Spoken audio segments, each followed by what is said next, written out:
असम सरकार ने सोमवार को एक बहुत ही महत्वपूर्ण निर्णय लिया, जिसमें उन्होंने बताया कि असमिया भाषा को राज्य के सभी आधिकारिक कार्यों के लिए अनिवार्य घोषित किया गया है। यह नियम मंगलवार से यानी कि असमिया नव वर्ष के पहले दिन से ही प्रभाव में आ गया है। मुख्यमंत्री हेमंत बिस्वा शर्मा ने इस संबंध में सोशल मीडिया प्लेटफॉर्म एक्स पर जानकारी देते हुए कहा, इस विभाग से असम में सभी सरकारी अधिसूचनाओं, आदेशों, अधिनियमों आदि के लिए असमिया भाषा का अनिवार्य होगा। हालांकि बराक घाटी के बीटीआर में क्रमशः बंगला और बोडो भाषाओं का प्रयोग किया जाएगा।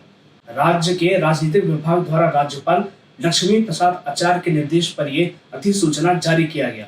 इस महीने के शुरुआत में ही कैबिनेट ने यह निर्णय लिया था कि अब से सभी सरकारी अधिसूचनाएं और आदेश असमिया भाषा और अंग्रेजी भाषा दोनों में होंगे। हालांकि पहले भी ऐसा प्रचलन था, लेकिन अब से असमिया भाषा पर ज्यादा जोर दिया गया है।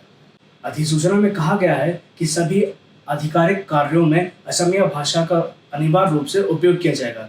सभी सरकारी अधिसूचनाएं, कार्यालय ज्ञापन, अधिनियम, नियम, विनियम, योजनाएं, दिशा निर्देश, स्थानांतरण और नियुक्ति आदेश अंग्रेजी और असमिया दोनों भाषाओं में जारी किए जाएंगे।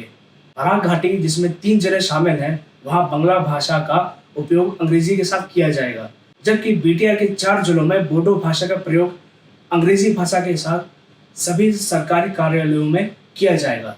इसके अलावा केंद्र सरकार द्वारा जारी सभी अधिसूचनाएं, आदेश, अधिनियम आदि को संबंधित विभागों द्वारा प्राप्ति के 30 दिनों के भीतर असमिया या जहां लागू हो बंगला और बोडो दोनों में अनुवादित कर प्रकाशित किया जाएगा। पुराने दस्तावेजों जिनमें अधिनियम, नियम, अधिसूचनाएं शामिल हैं का अनुवाद भी अगले 2 वर्षों के भीतर असमिया, बंगला और बोडो में किया जाएगा जहां लागू होगा। अधिसूचना में यह भी स्पष्ट लिखा हुआ है कि किसी भी भ्रम, विसंगति या कानूनी व्याख्या की आवश्यकता की स्थिति में अंग्रेजी भाषा में संस्करण को प्राथमिकता दी जाएगी। इसके साथ ही ये भी कहा गया है कि केंद्र सरकार, केंद्र कार्यालयों और अन्य राज्य सरकारों के साथ सभी प्रकार का पत्राचार अंग्रेजी में ही किया जाएगा। इसके अलावा अदालतों में प्रस्तुत की जाने वाली सभी रिपोर्ट, हलफनामे, निर्देश आदि अंग्रेजी में ही होंगे और किसी भी नियम, अधिनियम, आदेश या न्यायिक निर्णय की व्याख्या के लिए अंग्रेजी भाषा ही मान्य होगी। तो अगर ये वीडियो आपको पसंद आया तो इस वीडियो को लाइक करें, शेयर करें, साथ ही हमारे चैनल को सब्सक्राइब करें जिसका नाम है एक्सप्लोरिंग इंडिया।